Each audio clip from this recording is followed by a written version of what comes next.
Good evening and welcome to this very special edition of Undaunted, bringing into the news and told stories. I am Star Smart. Let's begin.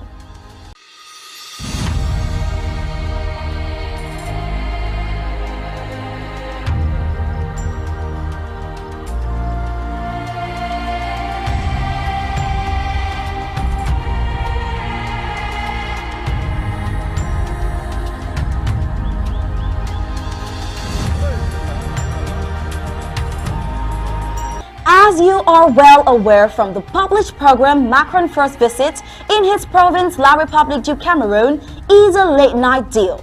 Like the late-night meetings of the Douala chiefs in the days of old, it would appear that discussions between the young French Emperor Macron and his octogenarian governor, Paul Barthélemy Bivondo Biya, in Yaoundé, the chief town of the French province of La République du Cameroon, will commence at midnight. History has the records for all to know the consequences of late-night meetings in the political and governmental spectrum of the Cameroons. That's a decision for another day. Let's put it on one side. French-sponsored media, France 24, in a report this afternoon affirms that one of the forward heads of Macron's visit will examine the succession of Grandpa Biya. France 24 will caption, "He will meet Paul Biya, the world's oldest head of state, who has been in power for 40 years amid political uncertainty over his succession." From some of the billboards, it is now very clear that the Nsingang chief priest Paul Biya is gearing to hand over power to his son Frank Biya. If this arrangement is arrived at during this extraordinary visit, what happens to apologists like Frundi, Joshua Osi, Cabra Libby, Maurice Kamto? Like the Nigerian ace singer Asha will lyric it, there is fire on the mountain and nobody seems to be on the run. Amazonian-born Gasha sings, "Fire the burn on under the pot, but water the freeze on pot." La République du Cameroon wants to act normalcy as Emperor Macron touches base. But after Martin Mungwa PhD FASCE tweeted earlier this evening, which highlights the bomb explosion in the mass of Yaoundé, I can only ask you to take a cup of cold water as we watch the movie to its logical end. 3-day national lockdown began today and so far it's been a success. To grace Undaunted tonight as we look into the stories, we have the State House of Amazonia capably represented by the President's constitutional successor, Mr. Eric Attay. I know you can't wait anymore and I won't waste one more minute of your time as well. But first, let's get the prime headline.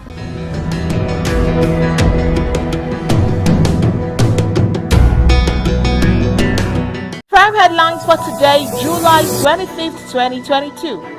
Yaoundé tightens security to welcome French President Macron, the proprietor of La République du Cameroon, who is expected to arrive 10 p.m. Amba time. Mayo County draft on the heels of Mazam County. All we can say is bravo, Amazonia. We will be having the Vice President, Mr. Eric Attay, with us today to dissect and analyze all our stories today. A bomb blast just exploded in Yaoundé a few hours to colonialist Macron's visit to French Cameroon. We will look deeply at the president's speech on the lockdown, which is expected to start today. President Sako thanks the dynamic people of Mayo County for standing steadfast for the liberation of our homeland is a story we will be looking at today. Also today, we will be finding out why Coopers are derailing. And in sports, French Grand Prix, Max Verstappen wins from Lewis Hamilton after Charles Leclerc crashes out.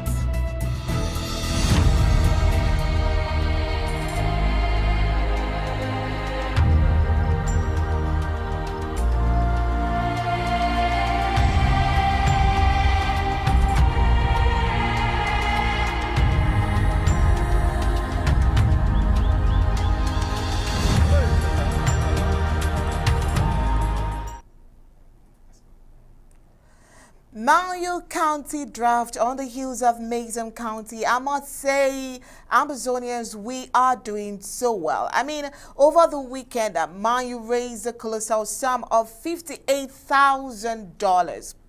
I mean, that was last Saturday, July 23rd, 2022. The outcome of the Manu County Award was fabulous. Today's edition of Undaunted is a very special one. Like we've mentioned during the introduction, we have our very own Vice President, Mr. Eric Attay, here in the studio. And before we begin, of course, you know, I am Onyi Okbala, and Sir Smart is here as always. Good evening, sir. Good evening, Onyi. Today is a great day indeed because we have the Vice President for the second time with us today. And the lockdown declared upon by the President Sako has been respected. Fellow Ambazonians, fellow comrades, let's welcome the VP of Ambazonia, Mr. Eric Attay, as he gives us his welcome address. Over to you, sir. Thank you, Uncle Ladies. I'm so happy to be with you once more, and to the Amazonian people, I say welcome to this platform. I just want to say that I am quite happy with what is happening on home front. Our people have decided time and time again, like they have in the past, that this interim government is the one whom people listen to. The fact is, we woke up the other day and heard the news coming from the terrorist country, the Republic of Cameroon, that the French president will be visiting that country. And so our president decided to call for a lockdown. The reason is, it is a statement that we are making, that we are not part of the Republic of Cameroon and we do not welcome the French president, because we believe that he has been behind the genocide that has been perpetrated on our people for this long. France is the master of the Republic of Cameroon, and France has been sponsoring the Republic of Cameroon. Without France, the Republic of Cameroon would have crumbled already. We have seen time and time again when France has actually come to the aid of these terrorist troops from La République de Cameroon. So we don't know what Mr. Macron is going to Cameroon to do, but we certainly know that he's not welcoming. We just pray and hope that he tell his the leader of the French province of the Republic of Cameroon to withdraw their terrorist troops from our territory, so our people can live a peaceful life. So that is my opening statement. My fellow Ambazonians, I just want you to know that during the course of the past few hours, we've heard some very disgruntled people go out and say there's no lockdown. They had initially called for a 10-day lockdown, and then they called and canceled it. And then they started attacking our position, the lockdown that our president had issued.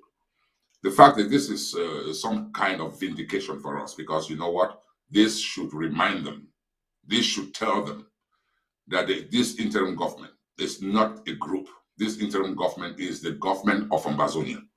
And the people of Homefront understand that. I've had conversations with a lot of people down there, and they are very excited to follow this order coming from our president. So I'm happy to be here with you today, and hopefully we have a very, very interesting program and educative too. Thank you. Thank you, ladies, for having me. Of course, thank you so much, Mr. Vice President. We have the works here to do. We are here to inform. We are here to educate, and definitely to entertain when there is need for it. But we will definitely entertain, educate, and inform all Ambazonians today. Before we go further to all that we have today, let's give you a thriller of the President's speech.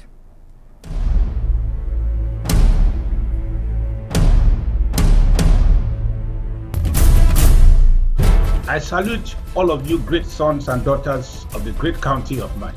The enemy and spoilers had written Manu off because of self-destructive forces. Let me say this to Mr. Macron, President of France. This is not the 50s when colonial France spearheaded the massacre of French Cameroon nationalists and civilians using helicopter gunships and committing all kinds of pogroms. The worst genocide committed by the French in the 50s that was hardly documented and went for decades unaccounted for in our history books. We are Ambazonians, former British Southern Cameroonians. We are a determined people. We have decided that colonial France will not govern Ambazonia again by their proxy. He who has nothing to live for is not afraid to die, trying to get what he believes is his. We have nothing to lose because we have lost all. Our only hope is to fight for something. Freedom is never gotten for free. Financial warriors, speak out with your wallets so that the enemy will hear these loud and clear. There's much work to be done. Let me remind you that our ARFs are more sophisticated today than they were 5 years ago. Our ARFs are up to the task, and we must continue to make sure they have the resources to defend our vulnerable people and our homeland. Tell your neighbor that when a nation is at war, winning the war is more important than white elephant development projects. And joining the army is more honorable than all professions put together. Fellow Ambazonians, I have declared a national lockdown from Monday the 25th of July 2022 to Wednesday the 27th of July 2022. This is in memory of the more than 45,000 Ambazonians who have perished in this genocidal war declared on us since 2017. A genocide executed by Dictator Biya under the watchful supervision of his colonial master, Mr. Macron, President of France. We are doing so to send a strong message to Mr. Macron and his media entourage that our determination to liberate our homeland is steadfast. The 2 weeks that were decreed to crush us have turned into 5 years, and we are just starting. This generation will get this liberation project closed once and for all, even if it means decades of resistance. That is the message, and we will overcome. I call on you all to stay focused and know that your interim government will always be there with you, all the way till we reach goal. Viva the great people of Manyu County, viva our brave Ambazonia Restoration Forces in Manyu, and viva the Federal Republic of Ambazonia. God bless our beautiful country. And of course, God bless President Samuel Sako there.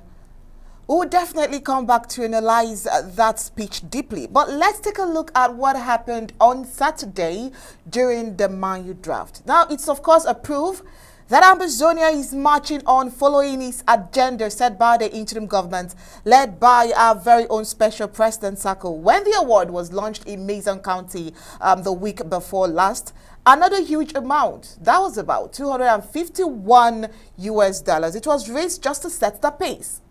That plus that of Manyu, just to begin with, a clear indication that Ambazonians means a business and will no longer want to tolerate any rubbish from the colonial regime in Yaoundé and France. Like in the Mason County draft launch, where the President of the Federal Republic of Ambazonia, Dr. Sako, encouraged his people to, and I quote, draft and draft because we must win this war and enter Boya. Our ancestors are looking up to us and we cannot fail our valiant ARFs who are battling tooth and nail for our liberation and the good results we obtained. Today's edition of Undaunted is a very special one, like I mentioned. Of course, we've already gotten the welcome speech by our very own Vice President, Mr. Eric Attay here, and my very special fellow is also here. Star, good evening. Good evening once again, yeah. Fellow Ambazonians, good evening once again. In the Manyu County draft, Dr. Sako urged all of the sons and daughters of Manyu to write their names on the sands of time by drafting and drafting more than ever before to empower the ARFs that were already sophisticated to redouble their warheads, as there is no turning back till Boya. And more good returns were made. The Mesem and the Manyu drafts are just an eye-opener to every bona fide Ambazonia still sitting on the fence to swing into action, join the bandwagon, join the winning team led by Dr. Sako and make their presence felt by drafting. Fence-sitters should note that these drafts are not a one-county affair. They concern the entire Amba land and continue to contribute because contributions come from all over the 13 counties. With what has been drafted this far, not counting pledges actually, Ambazonians' freedom and liberation from over 60 years of bondage will be over. It is just a question of time, God being our helper. All right, of course, we're going to be asking, remember that there were doubts by, should we say, Coopers and Blacklegs, not trusting that people are actually drafting. But here we are with good results. And like I said before we enter into the cross of today, we really needed to give you feedback of the results from the weekend's draft. Mr. Vice President, here we are making huge success. Of course, giving our enemies the challenge that they didn't expect. Mind you, we gave a whooping sum of 58,000 US dollars. And of course, Mazem 2 weeks ago gave 251 US dollars. What more can we say? What more do you want to say, Mr. Vice President? Yeah, I think Mazem raised 250,000. $51,000, I think. So the grand total will be about 300 and maybe 9,000. Yes, yes. And let me put things in perspective for the Republic of Cameroon here. The fact is, 1 million francs CFA for a guerrilla fighter is equivalent to 100 million francs CFA to a regular army. Because the regular army of the Republic of Cameroon, the terrorist soldiers of the Republic of Cameroon get paid. Our boys are volunteers. Our men and women are volunteers. So just 2 counties have raised about $310,000. That's equivalent to about 150 million francs CFA. Imagine what that would do. Imagine what that will do. And we still have 11 counties to go. That is a statement. That is a very powerful statement to Mr. Macron and to Paul Biya. We have been making these statements year after year since 2020. But it seems as though they have chosen not to listen to what the people of Ambazonia are trying to convey to them. That we are determined people, and no matter what they throw at us, we are going to fight. We are not a welfare people. We are not people who will just sit around and fold our arms and wait for other people to come to our aid. We are funding our own freedom. And we are going to keep funding it until the day every terrorist vestige is put out of is pushed out of Ambazonia. So that is the message that we are sending to them. And as to the president's speech, I think that was an incredible speech. The reason is, for a country like France that succumbed to Adolf Hitler and was rescued by America and the Allies, I would have hoped that they would have been the champions of freedom. If you look at France, they cherish the freedom of their people. They talk about égalité, égalité, justice, égalité all the time. But why is it that when you were occupied by Germany, when you succumbed to the power of Hitler, the rest of the world came to your aid and helped you push Hitler out of your country? And today, you have a free country. How can somebody who was so battered, how can a nation that was so disgraced by Hitler not embrace the freedom of other people? That is my question to Mr. Macron. You should have been the one, you France, you Mr. Macron, to be the beacon of hope for all subjugated people in the world. But what have you done historically? You have benefited from extorting from African countries. And you sit back and pretend as though your hands are clean when it comes to Ambazonia. But you know what? We know that you are the ones giving all the impetus to La République du Cameroon to slaughter our people. And my message to you, Mr. Macron, is that I hope you find just a small iota of dignity within your heart and muster whatever dignity you can actually muster to tell the dictatorial regime of Paul Biya to let Ambazonia go, to remove their terrorist troops from our country. Because if you think, and if Paul Biya thinks that we are going to back off, you are mistaken. Ambazonians will fight. We have lost 45,000 people. We have our fellow compatriots languishing, sandwiched in other African countries as refugees. We have mothers and girls giving birth in the bushes, using grass as sanitary pads. And you fly to Cameroon to do what? I hope you are there to tell them to back off. Because you know what? We are going to fight to the last man standing. Thank you. Indeed, indeed. Thank you so much, Vice President there. There's a lot in store, and you know we like you to always be in the news with us, so you go through each news with us, but we still have a lot in stock, especially coming to the President Macron story. We have a lot in stock on that. But we'll still go to Manu County and their draft. You know, they did a standing, being the second county to draft. Onye, you want to tell us about Manu County's draft? Yes, Mr. Vice President, just this one more piece from Manu over the weekend. You know, it's very important that we give a post-draft section for those that were not able to draft, or those that didn't go through the draft proceedings, or those that haven't been following.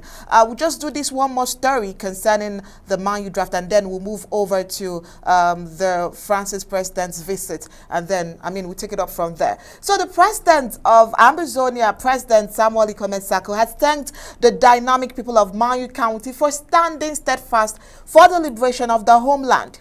The President of the Federal Republic of Ambazonia, Dr. Samuel Ikome Sako, has commended the dynamic people of Manu from all the LGAs that make up Manu County for standing steadfastly behind the struggle to free the homeland. Dr. Sako was addressing the Manuans last Saturday, July 23rd, 2022, during the Manu County Award Draft for 2022. To set the ball rolling, the most resilient, visionary, and steadfast President Sako called for a minute silence in honor of the over 45,000 compatriots, heroes and heroines that have fallen, including the Acquire massacre, because of the stupid war declared on a peace-loving Ambazonian people by the genocidal Creole Republic du Cameroon and France. Adding to that, Dr. Sako said Manu was very strategic and its sons and daughters were not leaving any stone unturned in supporting the struggle in spite of a few challenges. He went memory lane to the 1950s when Manfe held strategic conferences in favor of the total independence of the Southern Cameroons, Amazonia, and doffed his hat to present-day visionary Manu leaders for keeping the flame burning. Dr. Samuel Ikome Sako gave stern warnings to the French to apologize for atrocities committed in Amazonia since Foucault and De Gaulle, adding that the French wrecked Amazonia, killed the people, and plundered resources. And which atrocities have continued today with genocide, rape, and frustration. Amazonia shall never be governed by France and its proxies, and Amazonians must fight for its total freedom, even if it would take decades, Sako underscored. Now, concerning the military option, Dr. Sako was categorical that this option was not going to get any breakthrough as far as ending the war was concerned. He said he had written to Macron when he took his second mandate for them to find a lasting solution by engaging for dialogue, especially at the Swiss-led process, but Macron paid deaf ears. However, Sako was optimistic that it was not late and that Ambazonians, especially the youth, need to know Macron's stand on the ongoing conflict because Ambazonians, we are not a conquered people. It's left to Macron to make amends, and in this light, Sako urged all the sons and daughters of Manu to write their names on the sands of time by drafting and drafting more than ever before to empower the ARFs that were already sophisticated to redouble their war hands as there is no turning back till Boya. Addressing the ARFs on a special note, President Sako lauded them for their formidable work to liberate homeland and advised them to remain focused, redouble vigilance, and watch out for infiltrators, detractors, and manipulators who are coming to swell the ranks only to derail the struggle. Concerning the lockdown declared by the interim government from July 25th to July 27th, Dr. Sako admitted that the lockdown has been declared in memory of the over 45,000 Ambazonian martyrs killed by the genocidal Yaoundé and Paris regimes, and that this is intended to send a message across to the visiting colonial French president to neighboring La République du Cameroon for him to know that Ambazonians have no business with France and that France should seek to come to the negotiations table with La République du Cameroon and Team Ambazonia to find a solution to earn hostilities. The lockdown is a strong message to Macron to know that Ambazonia is strong.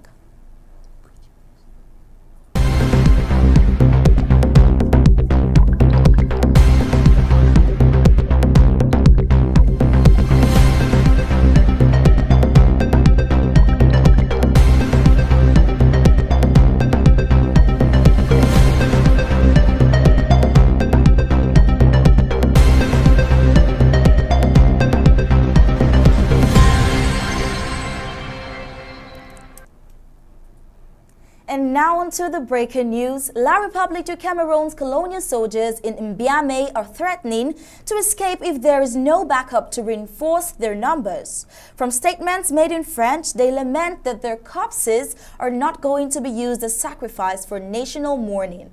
Like we said earlier, we are watching to see how the movie in an attempt to act normalcy plays out. You know, Star, it is important to mention that between last week and today that we reported about almost 30 colonial soldiers. They have been wasted in Ngokentuje. By tomorrow, we will bring you some images of the aftermath as we process the news. But first, let's watch this video. Right after that, we'll have the Vice President react.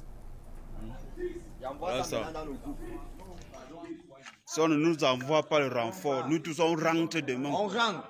Mets ça dans ton groupe binôme. Je mets ça Ce dans n'est pas avec mon corps qu'on va faire le deuil national. Voilà ça.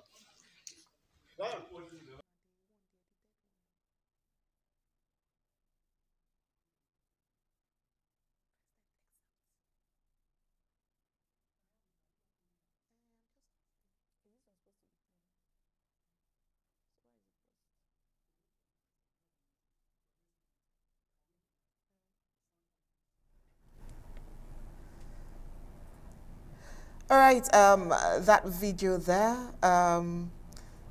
we can't explain why it paused, but then we have to go on. Now, so many things are happening, and it shows a very bad side. Earlier today, we got a report that there was a bomb blast in Yaoundé. I mean, we're supposed to be expecting a special, in quotes, kind of visit, but it seems like the lands or the gods are not ready for that visit. Mr. Vice President, what do you think?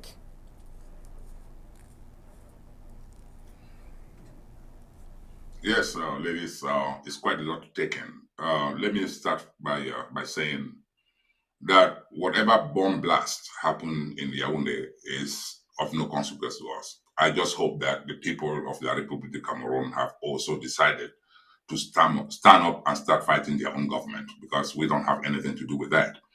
So I don't wish them well on that. But I just wish that they had the guts to stand up and fight to even free their own country, because they themselves are under bondage. Coming back to Mbiame, the fact of the matter is, I heard what this soldier was saying, that if they don't bring, he's not going to sacrifice his body for something, and that they need backup. You know, it's like, it is so disgraceful. We saw last week when they killed a soldier, and then they killed an Ambazonian soldier, and then they parade his body all over. How can you kill somebody and then you display his body all over to prove to the international community and the world that you have defeated one Ambazonian soldier? What does that tell you? That tells you that that is the behavior of a frustrated person. La République du Cameroon should understand one thing. We have tried to relate this to them so many times, but it seems as though they don't want to understand. Our men and women are very determined. They are very determined. They don't receive a salary. They just want their freedom, and that's why they're fighting. When it comes to the draft of the other day, let me just say this. The people of Manu have gone through a lot in this revolution. This revolution actually started in Manu. When they picked up arms to start defending themselves, the senior divisional officer, the colonial senior divisional officer, signed a communique asking 13 villages of Manu County to go into Nigeria, that they should evacuate, otherwise they will be killed. History is there to record that. So the refugee crisis that we are facing today was something that was planned, because they evacuated 13 villages in Manu into Nigeria to create a refugee crisis. But despite all odds, despite the fact that so many of these people perished in the forest, so many of these people were running into Nigeria as refugees at the mercy of wild animals in the forest, the Manu people have not given up.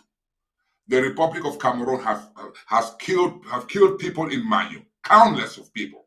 But our men and women who are fighting in there still stand up and say, no, you are not going to break our backs. And that is why the people of Manu came out to send a message to the Republic of Cameroon that Ambazonia is here to stay.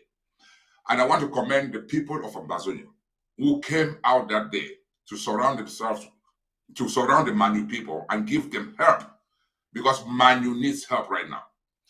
The draft doesn't end the day of the draft. The money that was collected on that day will keep growing. And that is the message we're sending to La Republic, that we are determined to fund our freedom. And we are going to keep funding this revolution until we get to Boya. That is just the fight. That's just what we're going to do. And one other thing I'm going to say is that this is not the first time France has tried to use force through a proxy to subjugate people. I remember when the true freedom fighters of La République du Cameroun, before their independence, when people like Nyobe and Wanji picked up arms, demanding for their independence within Cameroon, France killed hundreds of thousands of Cameroonians just to secure that territory so it can milk its natural resources. So maybe somewhere in their mind, they think they can do that to Ambazonia, but it's not going to work. This is not the 1950s. It is not. Today, the world is watching. Today, you can go and use helicopter gunship to kill people, but tomorrow it will be reported in the news. That atrocities, those atrocities that were perpetrated on the people of Cameroon back in the 1950s was covered because there was no media. It was just buried. But today we know what happened. We know what the French did. We know to what lengths they went to subjugate Cameroon. But we are not part of Cameroon. So Mr. Macron should understand that and stop financing the war, the genocidal war that Cameroon has declared on our people. So that is our message to them. And that is the message that the president was trying to send to France. That no matter what you do, however much you give the Republic of Cameroon, the people of Ambazonia will never surrender. We will keep financing our resistance until the day that we are free. So that is our message to them. Thank you, ladies. All right, Mr. Vice President. It is always very, very wise counsel from you. And in regards to La République du Cameroun trying to play out normalcy, probably so the international community doesn't see any reason to fret or get involved with the war in Ambazonia.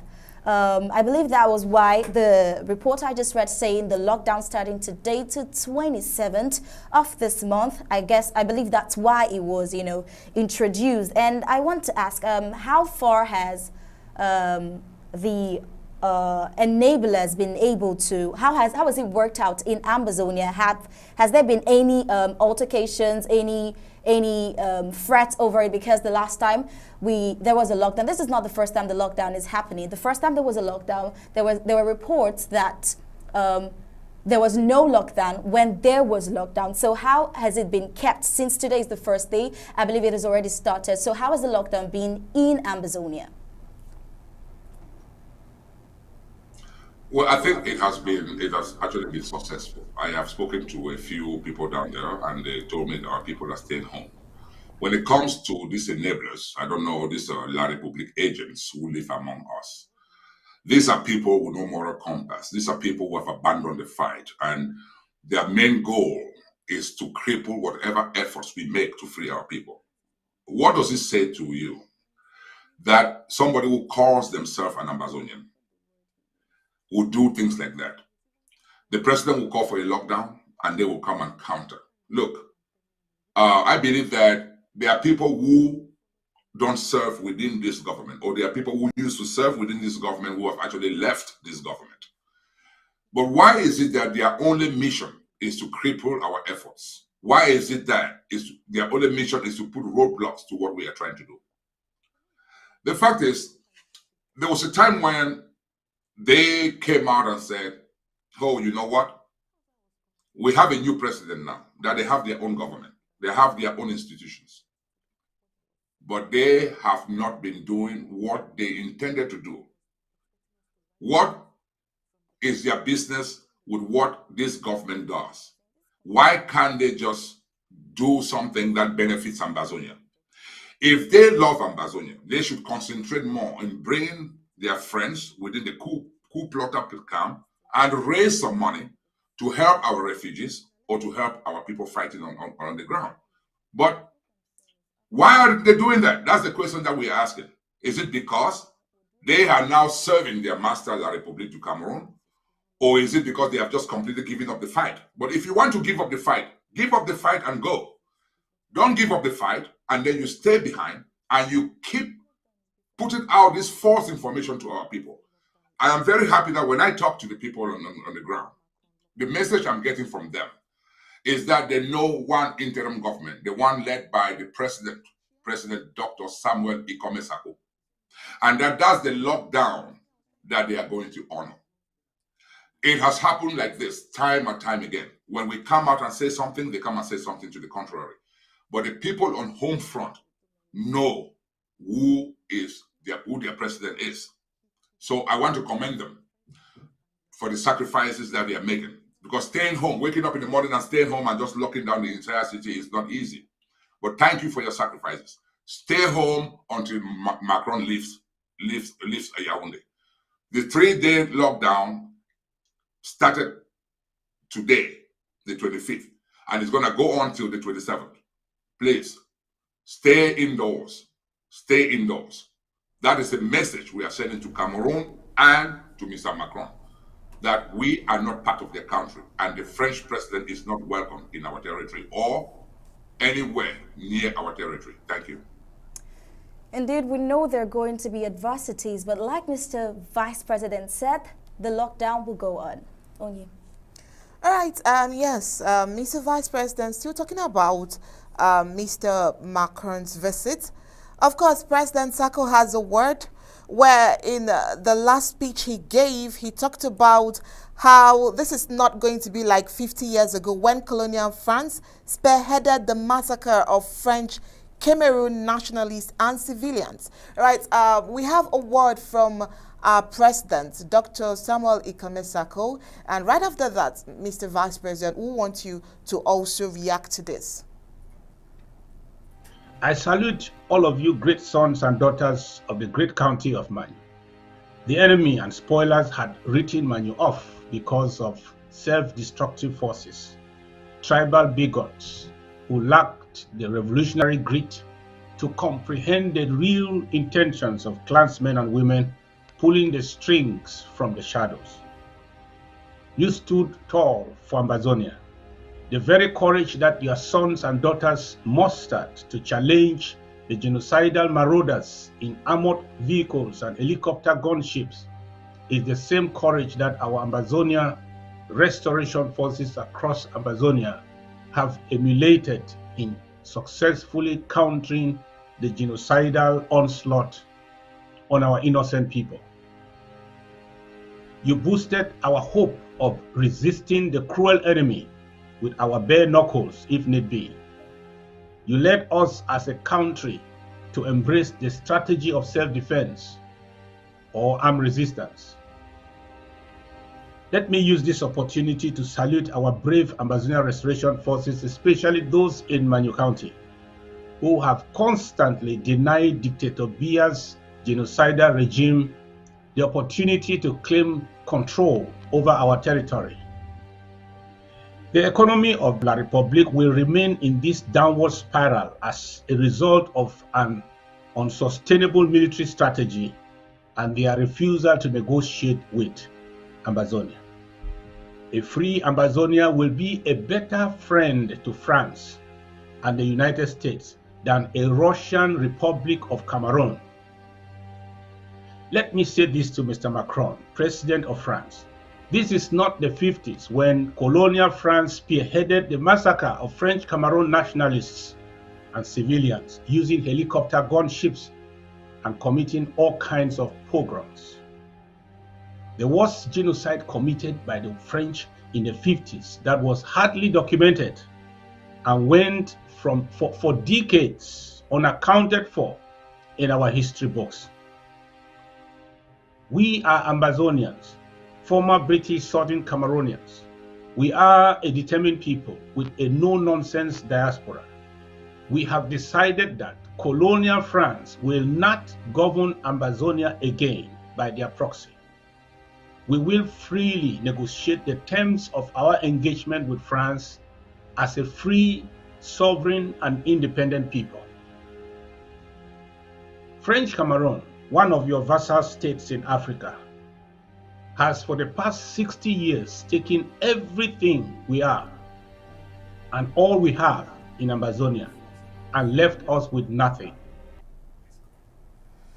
All right, Mr. Vice President, one statement there that really caught my attention and almost made me cry this evening is a free Ambazonia will be a better friend to France. I mean, that is what we are saying. Mr. Vice President. Yes, that's what we have been telling the French for a very long time. We are friendly people, but we are determined people. Also made mention of the fact that Cameroon is using the same playbook that France used against those who were fighting for independence. Cameroon, they killed so many. They chop off heads and put it in. When I think about that history, it makes me choke. Let me just say this, ladies. When that genocide was going on, when that massacre was going on in Cameroon, our prime minister, our second prime minister of the Southern Cameroons, Mr. John Bufonja, was helping, not financing, but helping those who were fleeing from the massacres that the French were perpetrating on the people of Cameroon.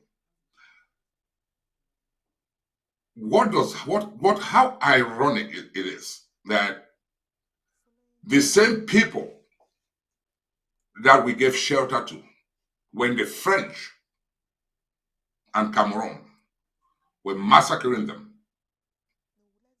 are the same people killing us today.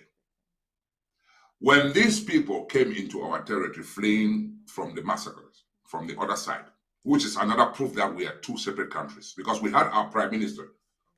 That was even before Cameroon was independent. We had a prime minister. And that prime minister was actually receiving refugees fleeing from the French massacres in Cameroon and resettling them, helping them, treating them, giving them food. And then for some mysterious reason, the international community, that's France, La République, and Britain, decided to just deal a very, very bad card to our people and handed us to this terrorist country called La République. And today they are killing us while France watches. And they are using the same tactics that France used on French Cameroonians. I think in the back of their mind, what they think is that it is because of the brutality that they meted on the people of Cameroon during their independence fight that the Cameroonians have become so weak that they will never stand up to their government. Because every time the government has a problem or the citizens rise up, they would always remember that in the 1950s, we were slaughtered. We don't want that to happen again. But we just want to tell them that we are not Francophones. We are never going to give up. I know that war of independence in Cameroon back in the 1950s has actually made French Cameroonians weak, because whenever the government stands up to this population and say, hey, you know what, this is what I want, the population will never stand up to that government because they are so afraid of dying, because they were so battered by France. But we want to tell them that that will not work in Ambazonia. It will not work. No matter how many of us they kill, we are going to keep fighting until we are free. We are going to keep fighting until we are free. That's our message to them. So our advice would be for the president of France to prevail on the government of Cameroon to come to this negotiation table so we can talk about our separation, so we can go with both countries can go their separate ways. And the message that the president is also sending to France is that we are not a barbaric people. And that is why we have never crossed the borders to go into La République du Cameroon to kill their citizens or to attack anyone. That's why even our Department of Defense is called the Department of Self-Defense. We are not attacking Cameroonians. They come into our territory to kill our people, and we are defending ourselves. But what the president is telling France, what we in this government we are telling France is that we will be a good partner to you and to the rest of the world. Despite the fact that you are sponsoring this war against us, you can work with us. You don't have to empower the Republic of Cameroon to steal our natural resources to give to you. You can work with us. Stop sponsoring terrorism in our country and prevail on Cameroon to leave the territory of Ambazonia, the southern Cameroons. We are not a conquered people. We came to this union peacefully. Why is it that when we want to leave, we have to be killed? Those are the questions we are asking France. But like the president said, we are willing to work with everyone. Let Mr. Macron do the right thing. While he's in Cameroon, let him tell the governor of his province, the Republic of Cameroon, to stop its war in Ambazonia and stop killing our people. Let them come to the negotiation table so we can negotiate our separation. Peaceful separation. There is no need for people to continue to die just because of oil, just because of our minerals, just because of our cobalt, just because of our natural resources. You cannot kill an entire people because you want something that is beneath their soil. That is the height of inhumanity. Please stop it. Like the president said, we will be a good partner to everyone. But we are resolved. We are going to keep fighting until they come to the realization that Ambazonia, no matter what happens, we will be free. Because we're going to keep pushing on. We're going to keep pumping money to support our boys, to make sure that they have the tools they need.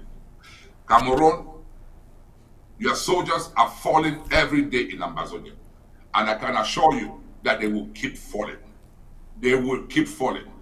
Because our boys will never go without. the people of Ambazonia who live in the diaspora will always contribute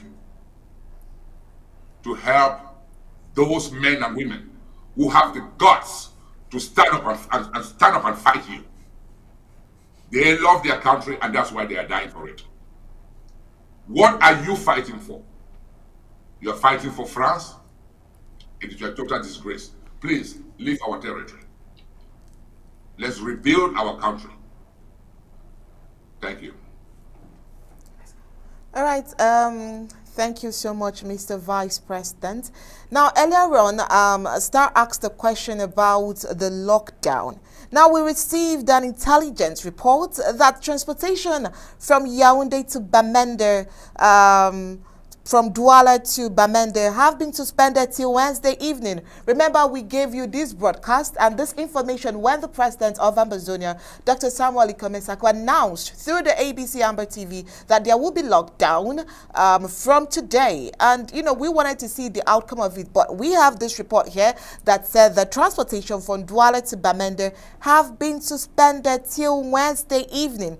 Now, it would appear that the Cameroon, that the lockdown has been heard and is being respected even from La Republique du Cameroon, political and economic capitals respectively. And this is what we want to achieve, and we are already on that process. Now, let us confirm the words of the president when he made that declaration. We have an excerpt here for you. Tell your neighbor that when a nation is at war, winning the war is more important than white elephant development projects. And joining the army is more honorable than all professions put together. I call on you all to stay focused and know that your interim government will always be there with you,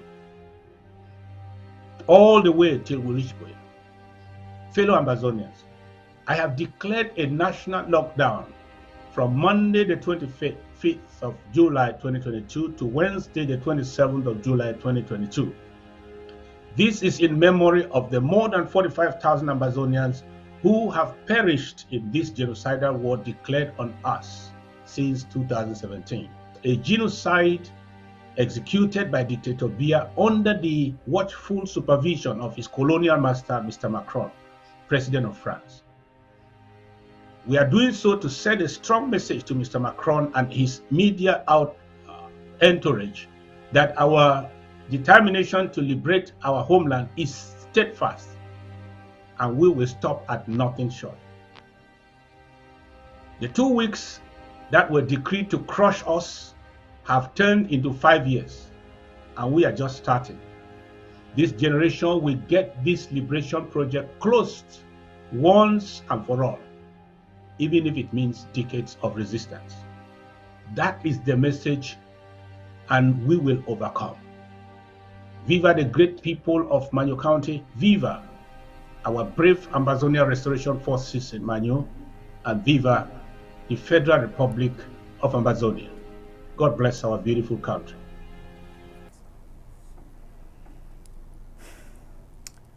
I'm sure Mr. Vice President saw this beautiful speech from the President Samuel Sako. Now, in regards to the lockdown, and basically in regards to President Macron coming to Ambazonia, do you think there are any chances for a fair play with France in terms of collaboration, Mr. Vice President, sir? Well, like Nelson Mandela said, prisoners do not negotiate. If Mr. Macron is a man of dignity, if he is a man of dignity, then he will prevail on the Republic of Cameroon to withdraw its troops from our territory, so we can be admitted into the halls of nations, the Hall of Nations, which is the United Nations. Mr. Macron has been an impediment to our freedom quest. Mr. Macron has never publicly supported the Swiss-led process. Mr. Macron has actively, France has actually actively sponsored Cameroon, because you know what? As the Cameroon economy crumbles because of the war, France has always been there bailing out Cameroon every time, every step of the way. So what does that tell you? They don't want their province to collapse. If Mr. Macron wasn't supporting the war, and he knows that it is because of the war that the economy of French Cameroon is crumbling, why would Mr. Macron always come to their aid? Why would France always come to their aid? Instead of giving more money to a country that is spending all their money to buy ammunition to kill us, why not prevail on them to negotiate their exit from our country? So, what does that tell you? That tells you that France is directly behind this war, like the president reiterated. Because Cameroon would have already crumbled if it wasn't for France. The president also made mention of the fact that he had made some overtures towards France. He written a letter to France, explaining to them what kind of people we are, explaining to them that we'll be a good international partner to everyone, also pleading with them to prevail on the Republic of Cameroon, to embrace the Swiss-led process so we can sit down and talk about our terms of separation. Well, it all fell on deaf ears. So this war is a proxy war against France. France is fighting a war with us using La République du Cameroun. So France is the one behind La République. Because if France abandons La République will never ever continue this war because they wouldn't have the means to do so. So that's all I have to say about that. So I think the president's speech was a very, very great speech. And I hope Mr. Macron listens to what the president is saying. We are not a barbaric people. We are very friendly people. And we are ready to be admitted into the United Nations as a nation of Ambazonia. We are ready for that. But we cannot, and we will never abandon our God-given right to be free. So instead of continuing this war, please end it by telling Cameroon to stop. That's the message the president is trying to tell them. Thank you. All right, Mr. Vice President, you didn't react to our very first question where we wanted to find out, initially wanted to find out if the lockdown was initially respected across the southern Cameroonians, Ambazonian, and of course, La République du Cameroon.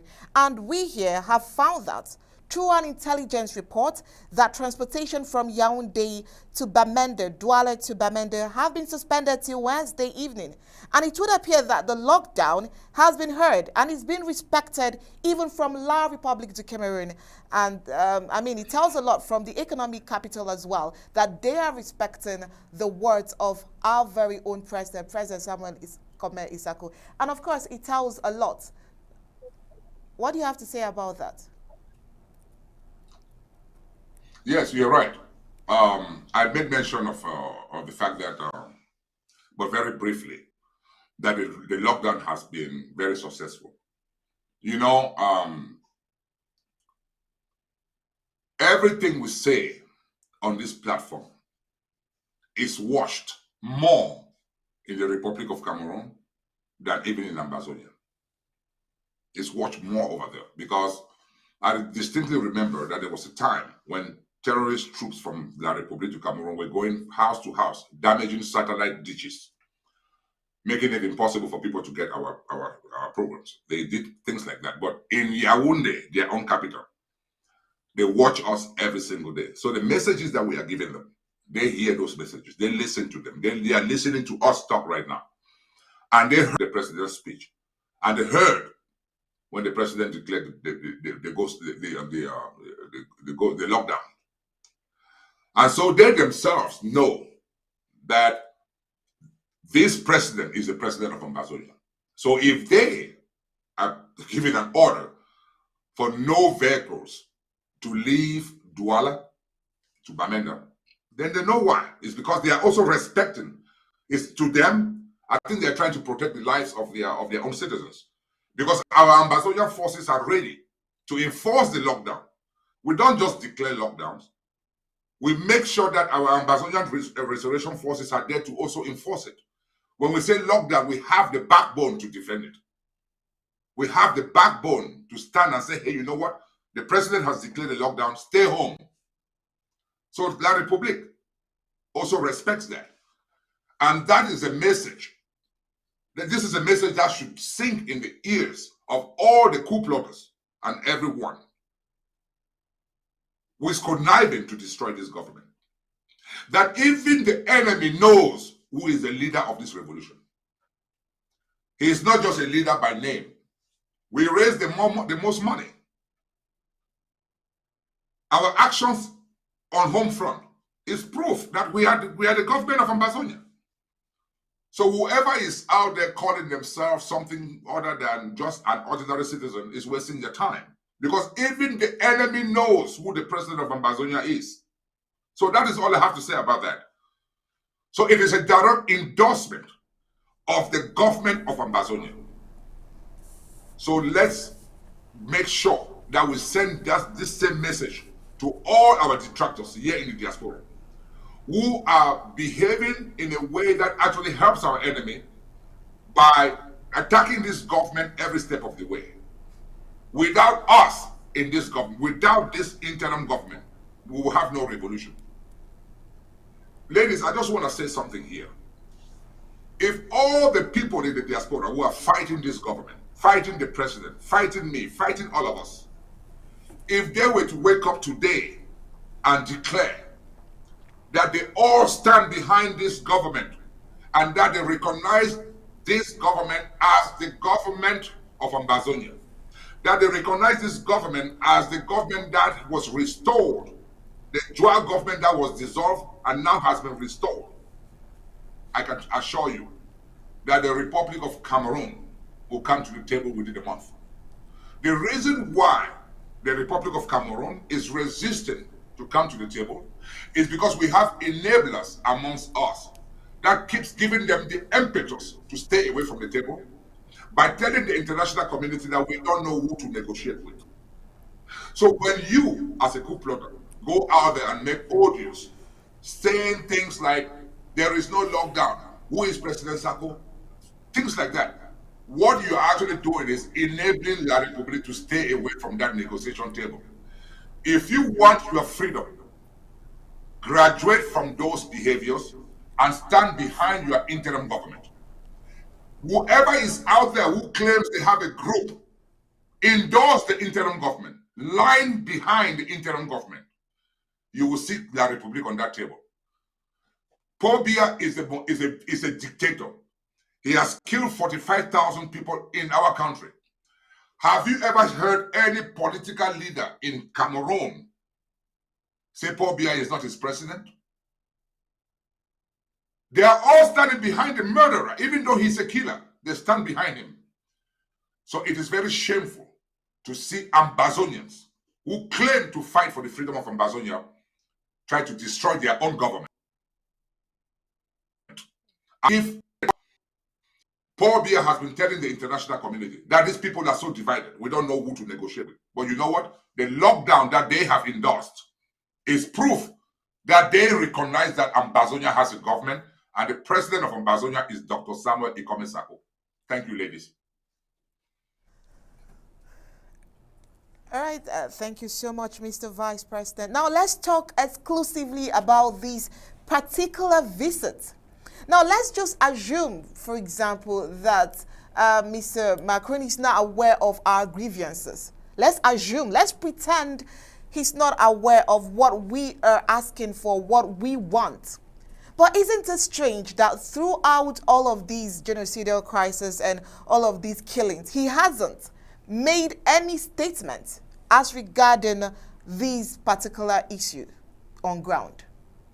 When it's all over the news, when everyone knows, when the world knows that Southern Cameroonians, Ambazonians are striving for their own freedom, and there has been killing, there has been crisis, but yet he hasn't made any official statement condemning this particular action. And now it's a visit. And of course, well, we're going to talk about what the reason for the visit is, but let me hear your thought on this particular issue. Why you think he hasn't made any official statement about this?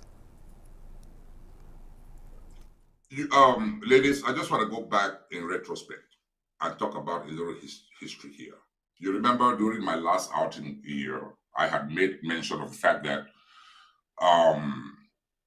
it was because of oil being discovered on our territory that the French advised President Aïdjo, former President Aïdjo, to abolish the federation that we had, the fake federation, because I don't even believe in that federation anyway. So what had happened when they discovered oil on our territory? The French actually prevailed on Amadou Aïdjo to destroy that federation so they can have access to our natural resources, because they realized that even when we came to this union, we were looked upon like we may be a very moderate or poor country. But when they realized that these people will actually become their bread basket, that is when they decided to abolish that federation. So, when you ask me this question, this is my response to you. France is the one fighting us. France has been one of the biggest beneficiaries of our natural resources because of the accord de coopération that they had signed with their former colonies. So in reality, the question you're asking me is like asking a rapist to condemn the actions of another rapist. France is the perpetrator of the crimes in Amazonia. Because when you are aiding and abetting somebody who is committing crimes, you are also a criminal. If you are helping somebody who spends all their money buying ammunition to kill our people, and then when they cannot pay salaries to their people, you come and you bail them out, then you actually encourage them to keep doing what they're doing. So this is a proxy war. Cameroon is just a front. The real perpetrator of these atrocities is France. And the question that you ask, why hasn't France ever condemned what La République du Cameroon is doing? Because all through history, France has done the same thing. They did the same thing in Haiti, but they were defeated by the Haitians. If you look at South America today, Haiti is I would say, is the poorest country in South America. I would say that the reason why they are so poor is because of the humiliation that they meted on France. They defeated France back in the 1800s. France was trying to do the same thing that it's doing to all its colonies in Africa, but the Haitian people stood up against France. Look at everywhere France has been. Look at the havoc they have caused. Look at what is happening in Mali. Look at what is happening everywhere that France colonized. These are people who come into your country and their only mission is to extort. They take your natural resources. The people of France are living well, while the people of those African countries are living like with misery. And one of the reasons that I think, and we think, that Macron is going to Africa is because of the Wagner Group. Because some mercenaries are now helping the Malians who are now backing away from France. So France knows that with Russia's back being against the war, with the Ukraine situation, a lot of African countries will start opening their doors to Russia. And that is why they are there to stop it. That is why they are going to Mali. And that's why they are approaching all these African countries. The fact of the matter is we don't have any intention to be anybody's slave. We just want to be free. If he's coming to Cameroon because he's afraid that the hardliners in Cameroon would like to embrace the Wagner Group, which is a mercenary group, I think it's a Russian mercenary group, because some of them are actually threatening that they're going to invite these people to come and fight against us. I don't know if you ever knew that, but that's what is happening. Because this mercenary group called Wagner Group is actually in Mali. And they are threatening French interests over there. Do you know that even though Mali is a former French colony, before you go into Mali, you have to ask permission from the Russians now. So the Russians are actually taking over all the French territories in Africa. So France is afraid. But the thing is, we are not part of their arrangement with their colonies. We were never part of their territory. We were never a trust territory to France. Our country was the United Nations trust territory of the Southern Cameroons.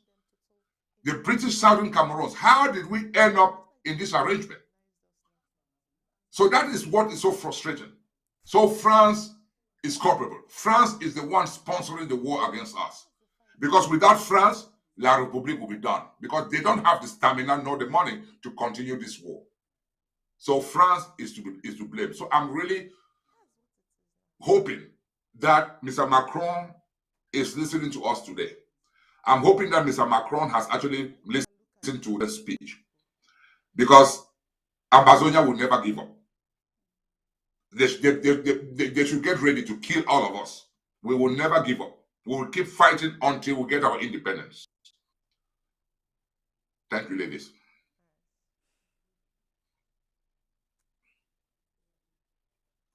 All right, thank you so much, Mr. Vice President. Thank you so much, Mr. Vice President. You know, having you here in our studio is more enlightening, and usually right now I have nothing to say. That was really educating. Only do you have something to say? All right, Mr. Vice President, the last one on this particular issue. Remember, I did tell you that we'll definitely come back on probably the reason for the visit. Now, we have reported severally that Paul Biya's son, Frank Biya, might be interested in becoming the next president of La République du Cameroon. Now, don't you think that this particular visit might just be the reason why we are hearing of so much chaos in the land? I mean, don't you think that that's the reason why Mr. Macron is coming around this time around? And also, do you think that this particular installation of Frank Biya as the next president, do you think that it will have any turn on this revolution that we are yearning for? Well, you may be right, but the question is, where is Paul Biya? Why are we talking about his successor in a country that claims to be a democratic country? I thought they had political parties. I thought there is a clear chain of succession in Cameroon. So I don't know who is Frank Biya has no official. I don't even know his position in that country. But these are the kind of things that we are talking about. This is what we are also trying to run away from. A country that gets its leaders from another country. It's a disgraceful thing. The thing is, Mr. Macron may be going over there to talk about Biya's successor, but that is not really something that I waste my time thinking about much. You remember when Omar Bongo died in Gabon, the French did everything to get his son, the present president called Ali Bongo, to succeed his father. But today, what is happening in Gabon? Gabon is threatening the Francophonie. You remember what happened in Burkina Faso when the French connived with Blaise Compaoré to get rid of Thomas Sankara, because Thomas Sankara refused to adhere to this accord de coopération that they signed with all these territories. They said, no, I'm not gonna respect that. They got his best friend Blaise Compaoré to kill him. So that is what France does. It's a scavenger. France is a scavenger country. They don't take on somebody as strong as them. They like to prey on weaker countries and just stop them and steal everything. So they prefer to see misery in the continent of Africa, so French people can have their croissants and their roast beef and everything. It's a disgrace. When Mr. Macron flies over Africa, please, what does he see? How many lights does he see? When they call Paris the city of lights, when you fly over France, everywhere is illuminated. How come Africa is dark? Africa is not dark because we don't have natural resources. It is dark because people like France, people like Macron, is taking everything away from Africa. But what I'm saying is that when it comes to this succession in Cameroon, it's none of our business. Because France is only interested in maintaining power within those who, in the hands of those who will still adhere and respect the Accord de Coopération. Because they know that their position in Africa right now is being threatened by the younger generation. A lot of young activists in Africa are now clamoring and talking about and talking against this Accord de Coopération. They are threatening to tear it and throw it away. But my question to France is, what happens if all the young people in Africa and all those 14 African countries that were colonized by you stood up and won all the elections in their countries? You think they will keep that Accord de Coopération where you will just be the beneficiary of their natural resources? Okay, America, the dollar is backed by 14 trillion worth of gold. $14 trillion worth of gold. That is why the dollar is powerful. The money that we use, the currency that we use, means nothing. It's just paper. You can throw it away or burn it. It doesn't matter. Your real worth as a country is your gold reserve. America's gold reserve is $14 trillion. And that is why the dollar is powerful. However, what does it say to you that Britain is a smaller country? Britain is the size of Texas.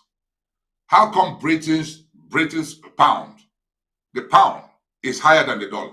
It's because Britain has $35 trillion worth of gold reserve to back up its currency. Where did all that gold come from? From India and other African countries, Nigeria and Ghana, all the countries that they colonized. Okay, France, $7 trillion worth of gold. If all those 14 African countries were to pull out their gold from the French banks, France will only have $1 trillion to back back up its currency. So without Africa, there's no France. So these are the injustices that we have suffered.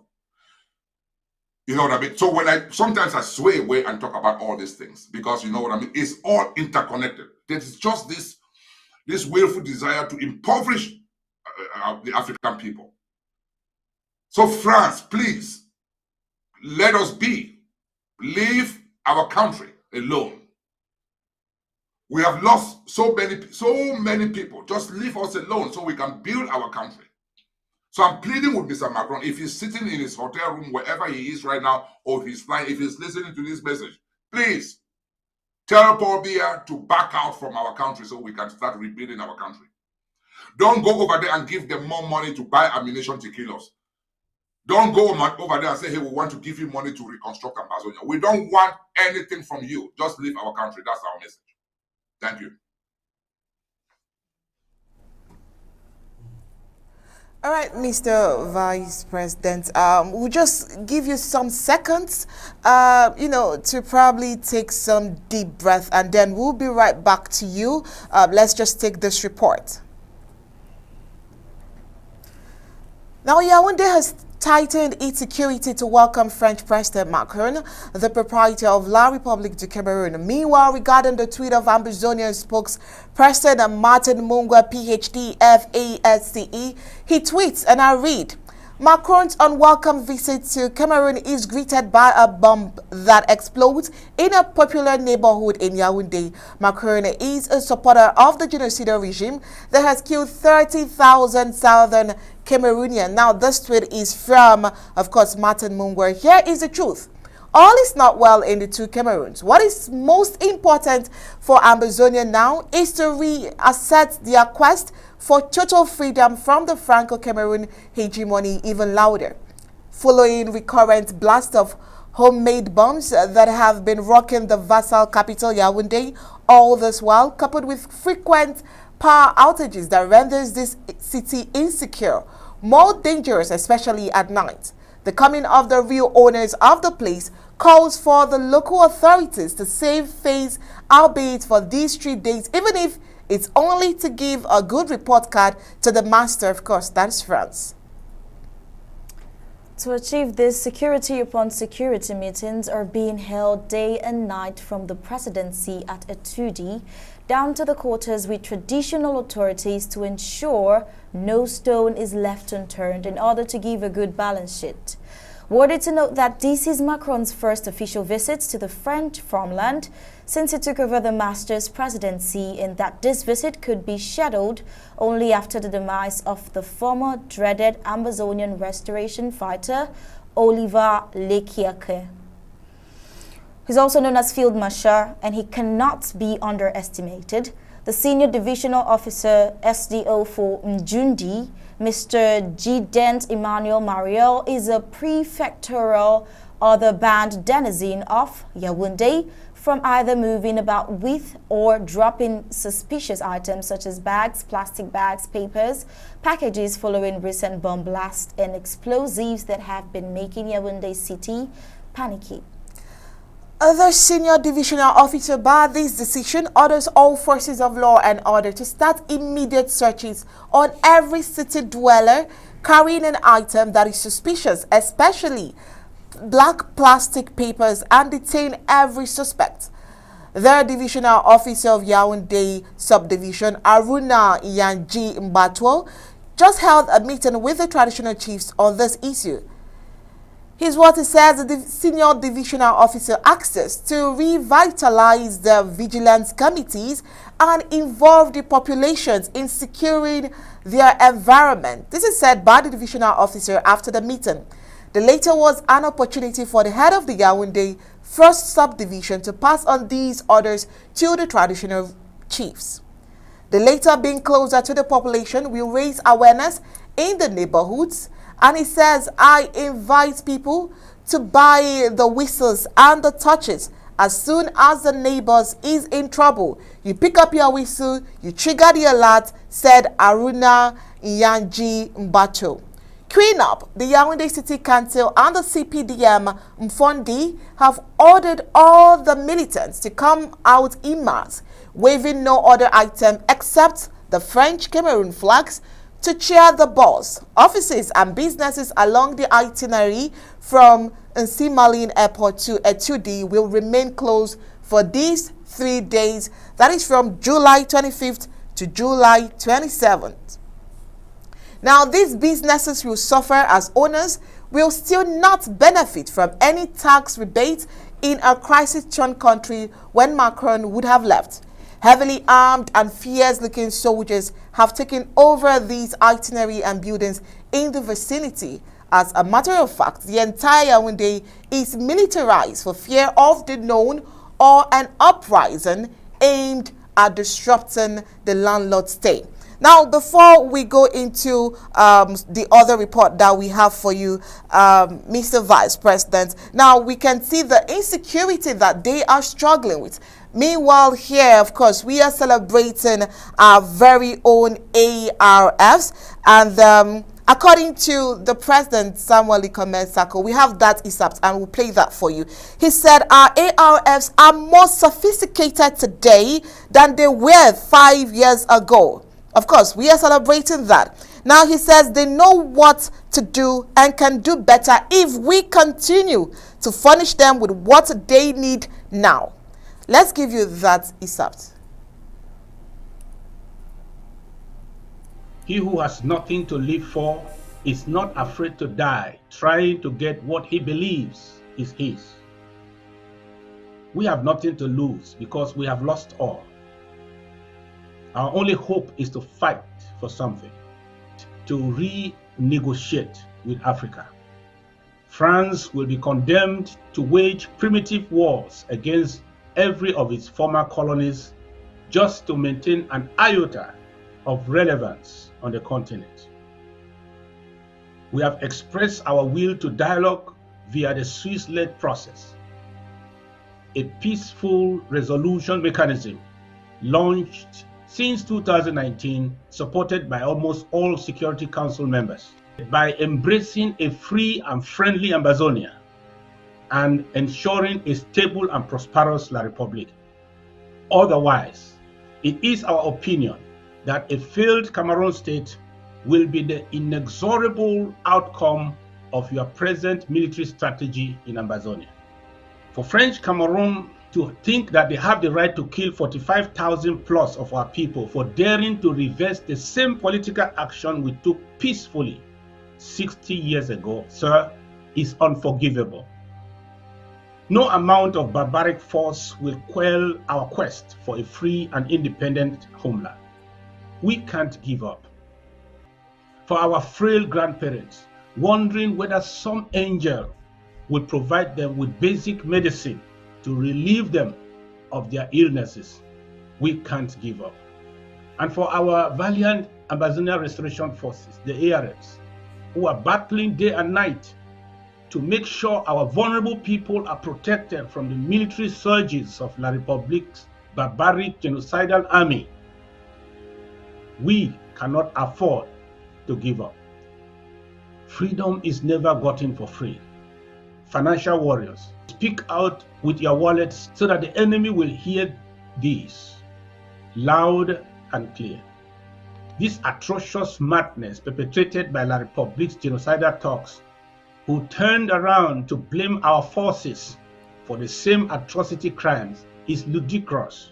They do all this to try to manipulate international opinion against our liberation cause. There's much work to be done. Let me remind you that our ARFs are more sophisticated today than they were 5 years ago. Our ARFs are up to the task, and we must continue to make sure they have the resources to defend our vulnerable people and our homeland.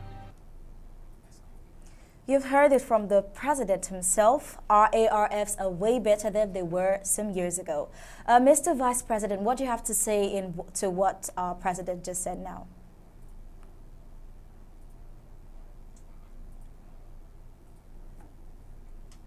Yeah, thank you. I agree with what the president said.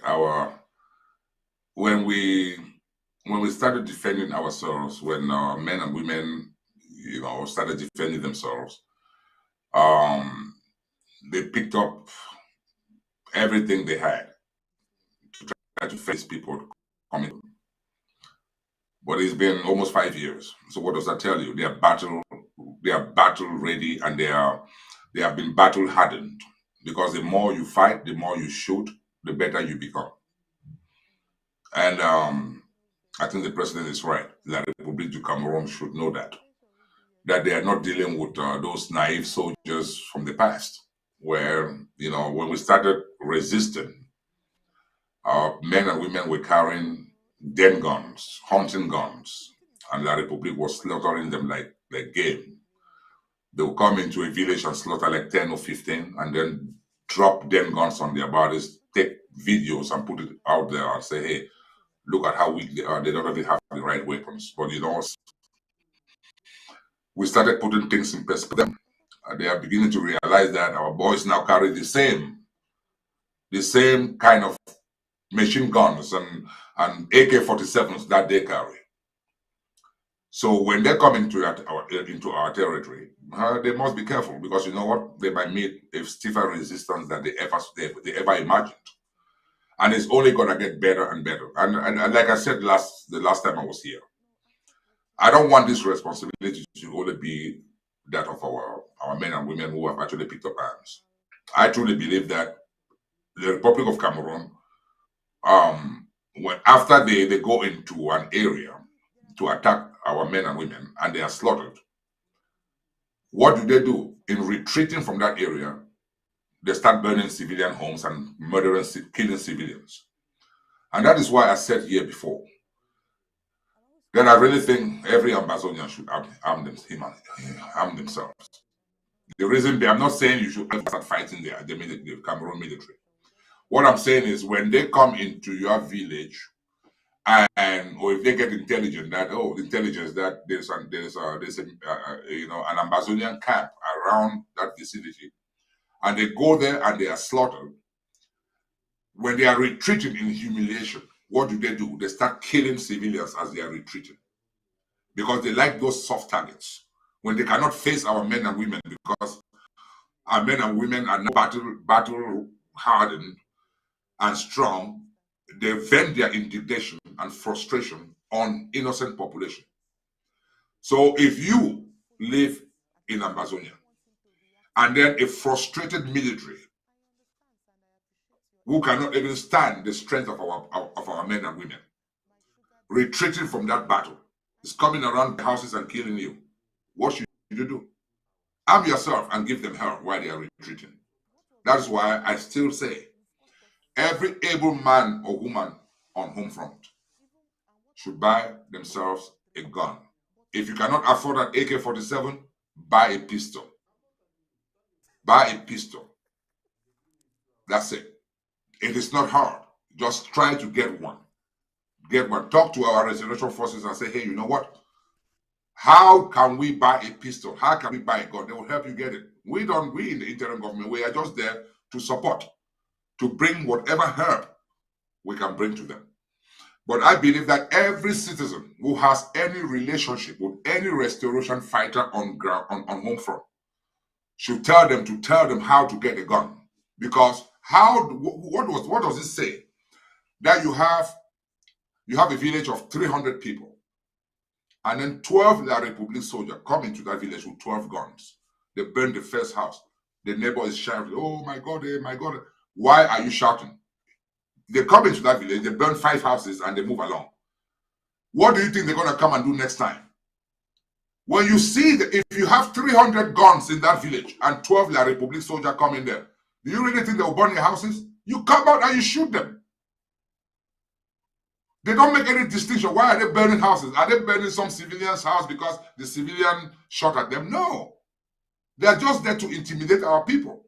So why would you sit in a village of 300 people with no guns, and then 12 La Republic soldiers will come into that village and burn 1, 2, 3, 4, 5, 6 houses, and you are watching and crying?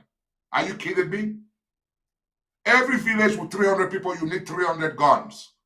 When they come in there, they burn the first house, make sure they don't leave alive. Before the restoration forces come and give you people backup, let them start dropping before the restoration forces get there. That is my advice to the people of Amazonia. Thank you. All right.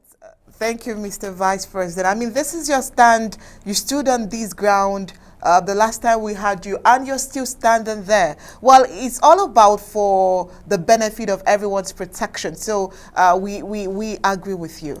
But I will definitely come back to you. But we have this amazing story that would definitely interest you.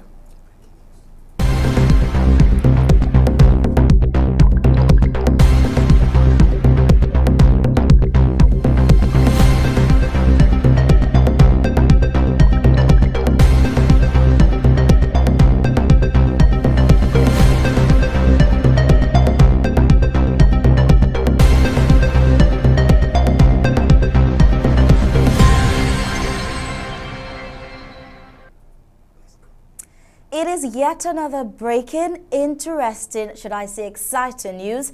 And this time our own very communications secretary, the Ambazonian spokesperson, Dr. Mungwa, has been elevated to fellow status. This is amazing. Martin S. Mungwa, PhD, PEFASCE, the engineering manager in the Civil Project Engineering section at Consolidated Edison Company of New York, has been named a fellow by the ASCE Board of Direction.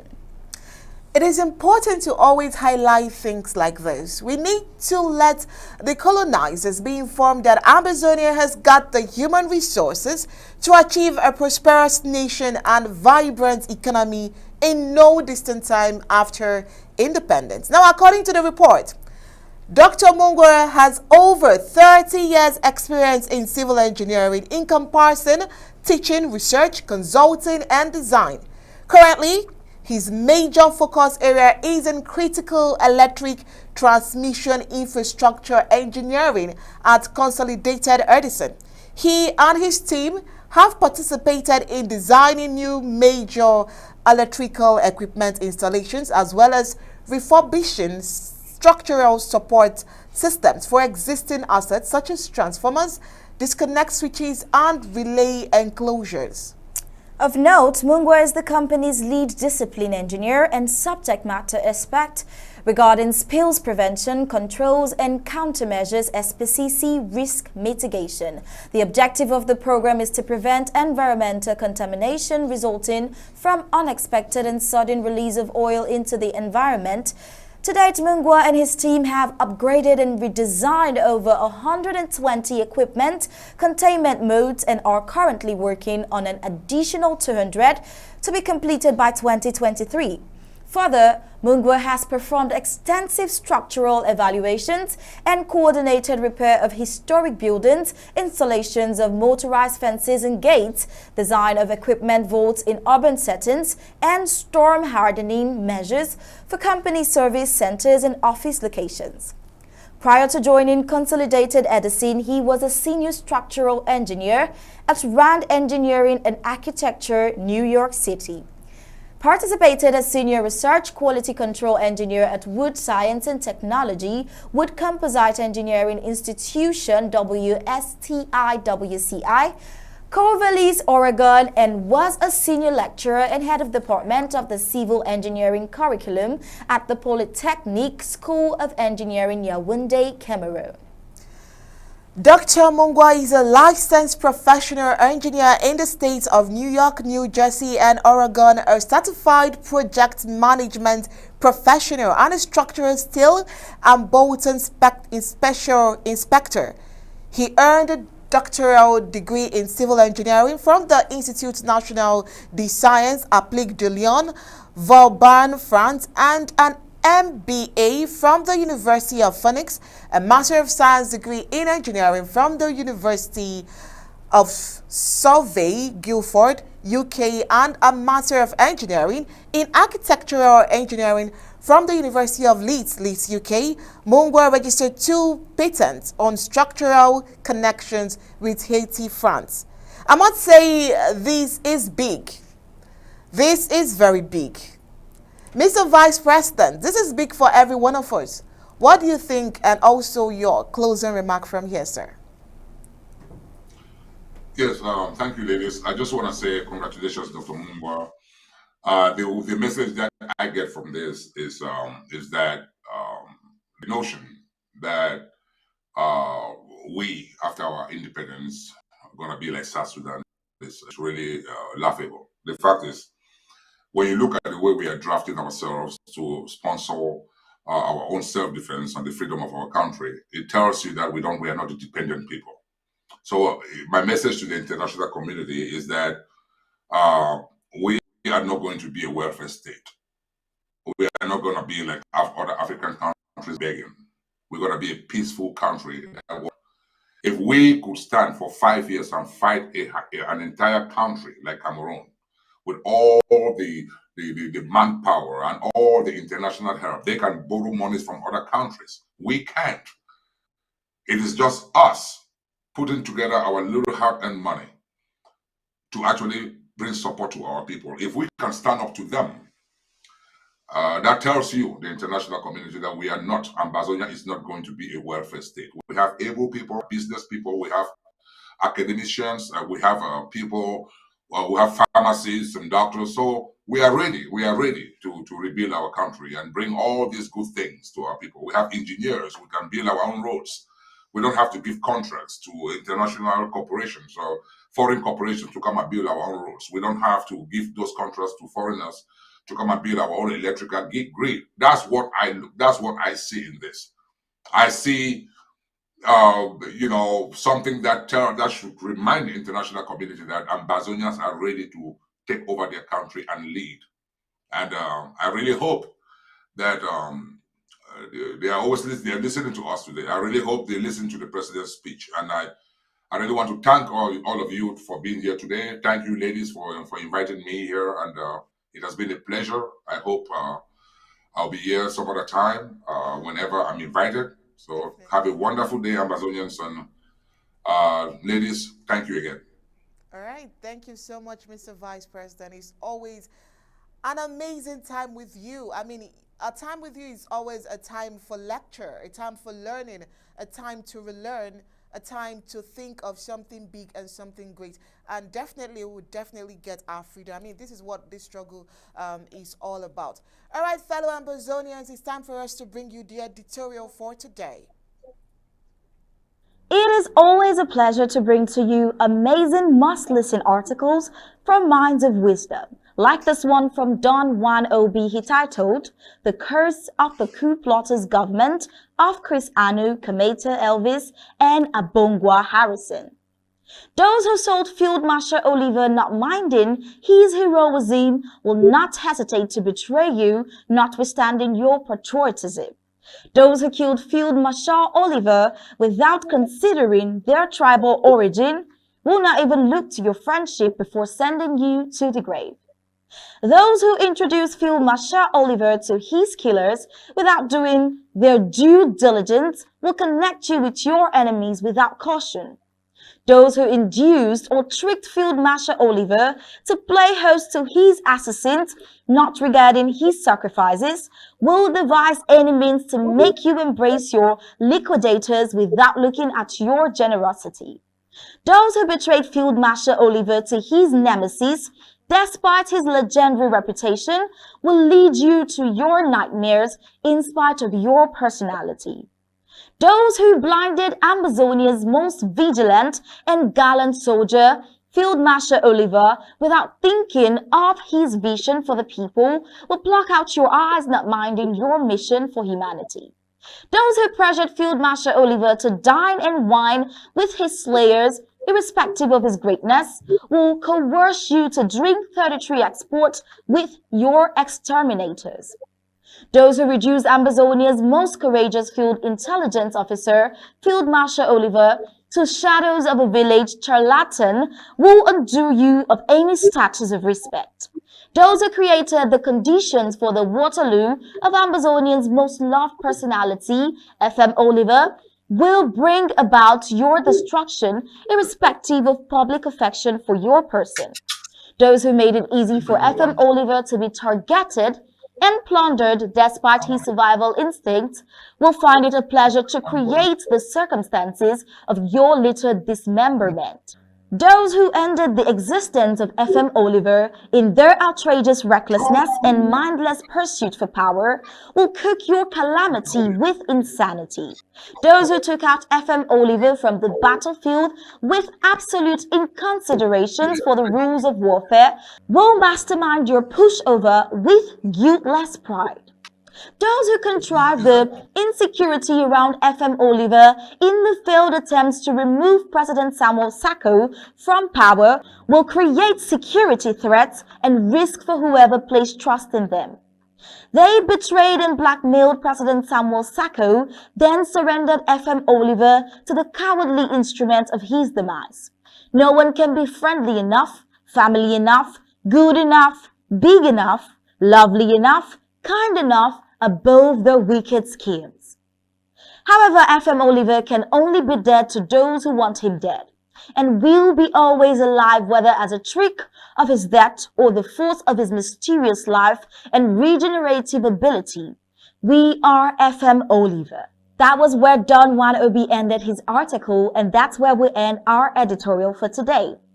Wasn't that beautiful? If you want more articles like this, kindly visit our website at www.abcambertv.com for more. Subscribe and become a club member today. Once again, I would like to exceptionally take you through our payment methods so that you can be a part of this winning strategy. It is simple as always. ABC Amber TV payment channels, Cash App, telephone +1 240 486 8768. Hashtag $Amber ABC. Zelle Amazonia Broadcasting Corporation, telephone +1 240 486 8768. PayPal payments at abcambertv.com. UK bank account holder Amazonia Broadcasting Corporation, sort code 231470, account number 229908885, IBAN GB25TRWI 23147022990885. And Europe account holder Amazonia Broadcasting Corporation, BIC CRWIBEB1XXX. IBAN BE42967309341854. Australian bank account holder Ambazonia Broadcasting Corporation, BSB code 802985, account number 211040023. Canadian bank account holder Ambazonia Broadcasting Corporation, institution number 621, account number 2001102861448, transit number 16001. A New Zealand account holder Ambazonia Broadcasting Corporation, account number 04202101042037. Thank you for your donations. I am Star Smart reporting for Undaunted ABC Amba News. And now sports.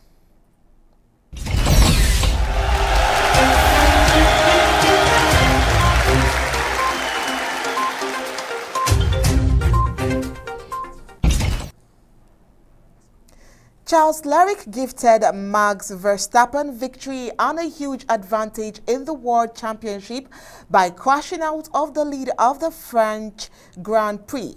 The Ferrari driver in need of a good result to keep his title hopes alive. He lost control at the Bissau right-hander 2 laps after the Red Bull had made his first pit stop. Verstappen's 7th win in 12 races gives him a 63-point lead with 10 races to go. Lewis Hamilton, on his 300th Formula One start, took a strong second in his Mercedes teammate George Russell third and the final podium place after a frantic and bad-tempered fight with Red Bull's Sergio Perez in the closing laps. Ferrari's Carlos Sainz was 5th, questioning his team's decision to make a second pit stop just after he had taken 3rd place from Perez with 11 laps to go.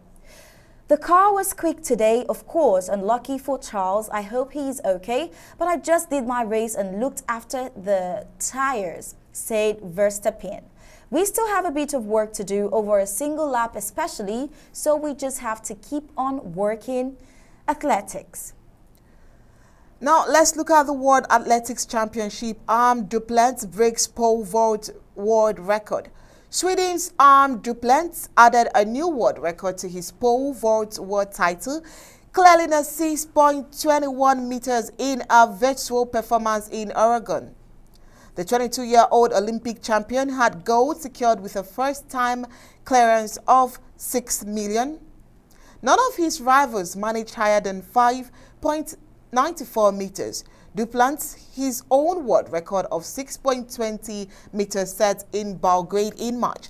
At the second attempt, it is the 5th time he has broken the world record. His success marked the first time the record has been set outdoors since the legendary Sergei Bubka cleared 6.14 meters for the first time in Sestria, Italy in 1994. Duplantis, who grew up in Louisiana, celebrated with a front flip in front of a packed crowd, kissed girlfriend Desire Englander before being embraced by his father Greg, a former top-class pole vaulter himself. It was something that I really wanted and needed, Duplantis said to BBC World Service of the one major medal missing from his collection. He continues to say, I was so caught up in trying to win the capture, the gold, that honestly the world record thing was just an afterthought. He continues to say, it didn't cross my mind during the competition because I just wanted to win so badly. To be able to do it and the fashion I did it is very special. It is something I am very grateful for. Asked how high he could potentially push the record, Duplantis added, there is definitely more. It doesn't feel like I have maxed out what I can do yet. As long as I feel I can keep pushing boundaries, the motivation is still going to be there. Plus, I am having fun doing it, he said.